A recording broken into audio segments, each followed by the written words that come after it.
Konsep pendidikan inklusif. Mata kuliah pendidikan inklusif. Assalamualaikum warahmatullahi wabarakatuh. Kami dari kelompok 4 akan mempresentasikan tentang konsep pendidikan inklusif. Sebelumnya, izin memperkenalkan diri. Nama saya Debbie Septiani, NIM 1901192, dan rekan saya. Assalamualaikum warahmatullahi wabarakatuh. Perkenalkan, nama saya Din Ajeng Khulukia, NIM 1900239. Assalamualaikum warahmatullahi wabarakatuh. Nama saya Rofiko, NIM 1909262. Hari ini kami akan membahas mengenai filosofi pendidikan inklusif, sejarah perkembangan pendidikan inklusif, tujuan pendidikan inklusif, dan landasan pendidikan inklusif, serta pengertian pendidikan inklusif. Mari kita simak. Filosofi pendidikan inklusif. Filosofi pendidikan inklusif sebenarnya hampir sama dengan falsafah bangsa ini, yaitu Bhinneka Tunggal Ika. Ketika founding father kita menanamkan falsafah keberagaman dalam kehidupan bernegara, tetapi memiliki satu tekad yang sama. Meskipun kita berbeda, tapi kita harus memiliki tekad dan tujuan yang sama, sehingga kita bisa menggapai apa yang kita inginkan secara bersama-sama. Founding Father, bangsa ini merumuskan hakikat dan cita-cita bangsa ini dituangkan dalam pembukaan Undang-Undang Dasar 1945, yaitu membentuk suatu pemerintahan negara Indonesia yang melindungi segenap bangsa Indonesia dan seluruh tumpah darah Indonesia, dan untuk memajukan kesejahteraan umum, mencerdaskan kehidupan bangsa. Jadi, Founding Father ini itu telah merumuskan hakikat dan cita-cita bangsa ini, sehingga dituangkan dalam Undang-Undang Dasar 1945 yang membentuk suatu pemerintahan untuk melindungi rakyatnya. Hakikatnya adalah bahwa perbedaan tidak lagi dipandang sebagai penyimpangan atau ketidakajegan dari sebuah normalitas, melainkan sebagai suatu yang patut disyukuri. Jadi tidak ada pandangan yang menyimpang ketika kita melihat orang lain yang berbeda dengan kita, tetapi kita harus menanamkan rasa syukur di dalam diri kita atas apa yang telah diberikan oleh Tuhan. Adapun 4 karakteristik pendidikan inklusif. Yang pertama, yaitu pendidikan inklusif adalah proses yang berjalan terus dalam usahanya menemukan cara-cara merespon keberagaman individu anak. Yang kedua, yaitu pendidikan inklusif berarti memperoleh cara-cara untuk mengatasi hambatan-hambatan anak dalam belajar.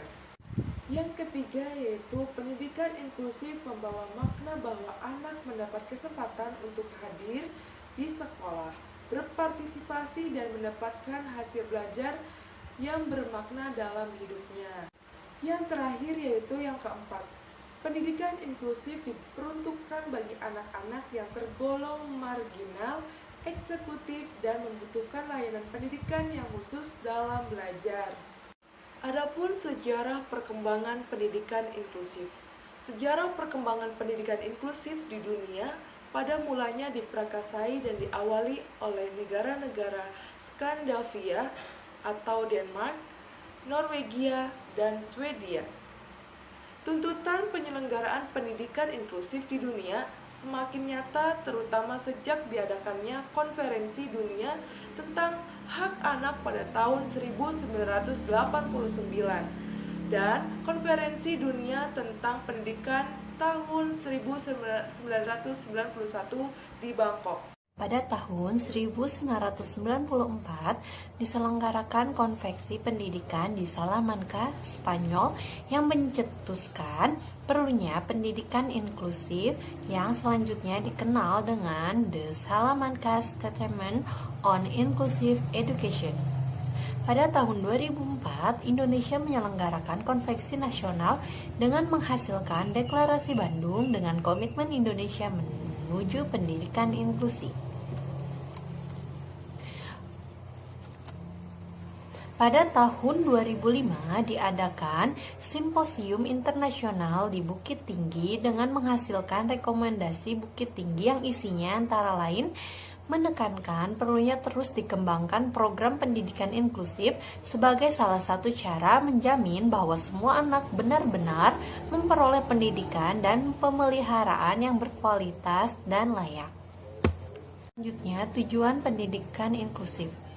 Memberikan kesempatan yang seluas-luasnya kepada semua anak, termasuk anak berkebutuhan khusus, mendapatkan pendidikan yang layak sesuai dengan kebutuhannya.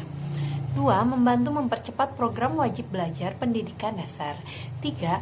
Membantu meningkatkan mutu pendidikan dasar dan menengah dengan menekankan angka tinggal kelas dan putus sekolah.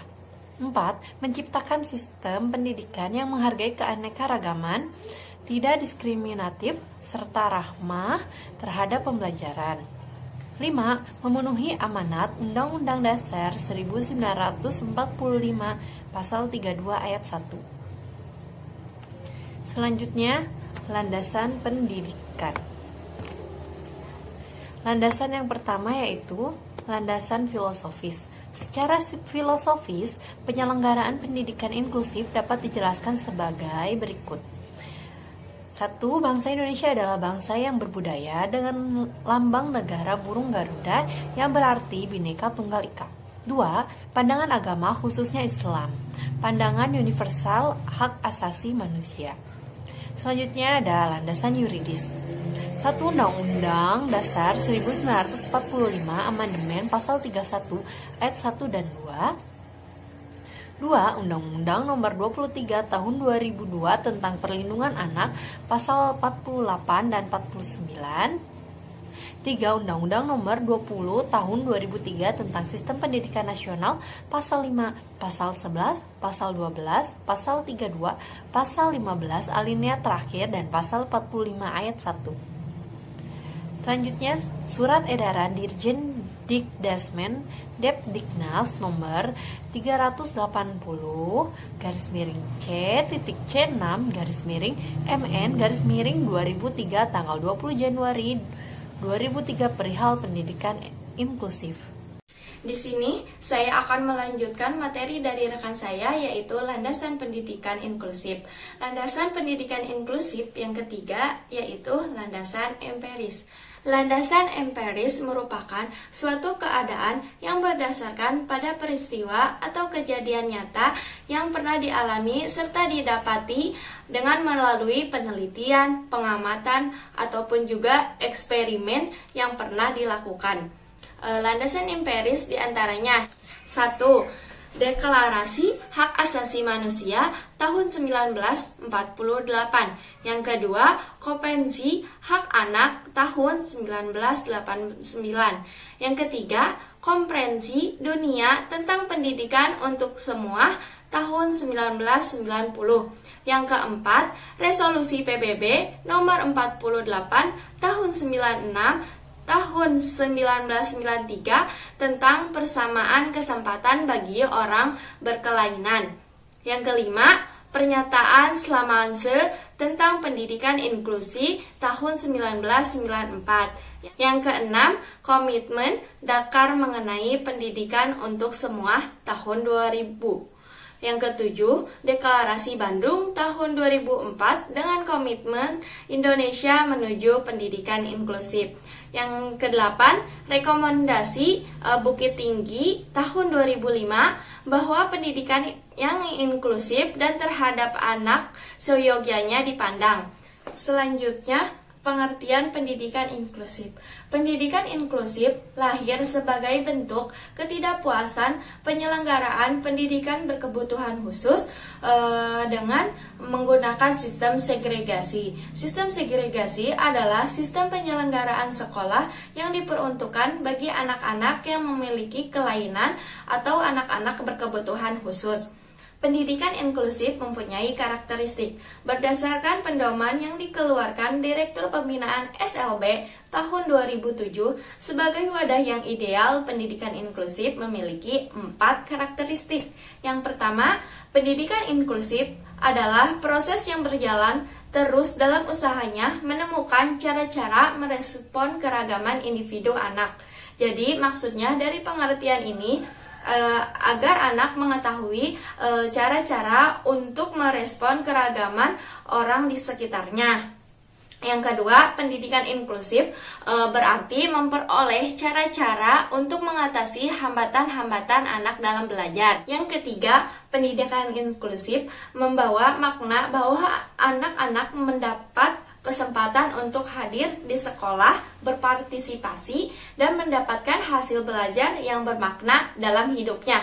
Yang terakhir, yang keempat, pendidikan inklusif diperuntukkan bagi anak-anak yang tergolong marginal, eksklusif, dan membutuhkan layanan pendidikan khusus dalam belajar. Selanjutnya, pendidikan inklusif merupakan sistem pendidikan yang menghargai bahwa manusia satu, diciptakan sebagai makhluk yang berbeda-beda atau unik. Contohnya, orang yang berkulit putih dengan orang yang berkulit hitam.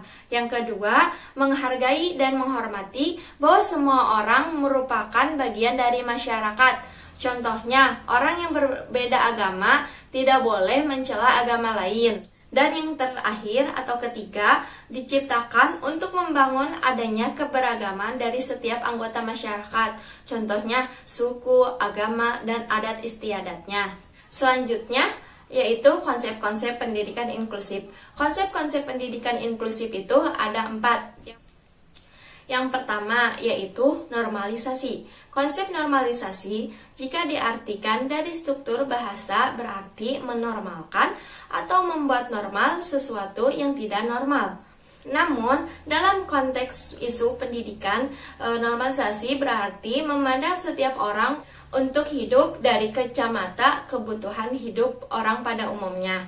Kebutuhan hidup orang pada umumnya meliputi kebutuhan pendidikan, kesehatan, perlakuan adil di mata hukum, kualitas hidup yang layak, dan lain-lain. Dalam pengertian lain, normalisasi adalah melihat para penyandang cacat di dalamnya termasuk anak berkebutuhan khusus dari perspektif masyarakat secara umum.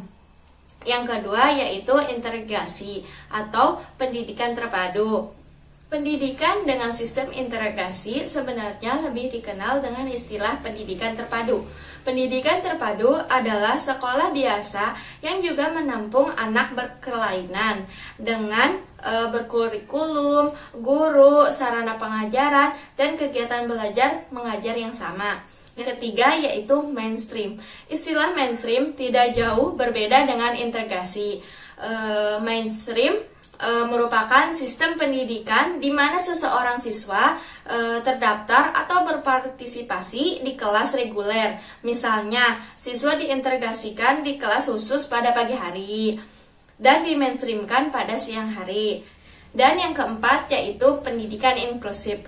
Definisi inklusi menurut New York City Board of Education adalah suatu metode yang menyediakan layanan pendidikan khusus pada lingkungan yang hampir tidak terbatas. Jadi, dalam pengertian ini, pelayanan di dalam pendidikan inklusif ini metode pembelajarannya sudah disediakan sehingga anak yang berkebutuhan khusus mendapatkan fasilitas sesuai dengan kebutuhan mereka. Sekian dari kelompok kami, kurang lebihnya mohon maaf. Wassalamualaikum warahmatullahi wabarakatuh.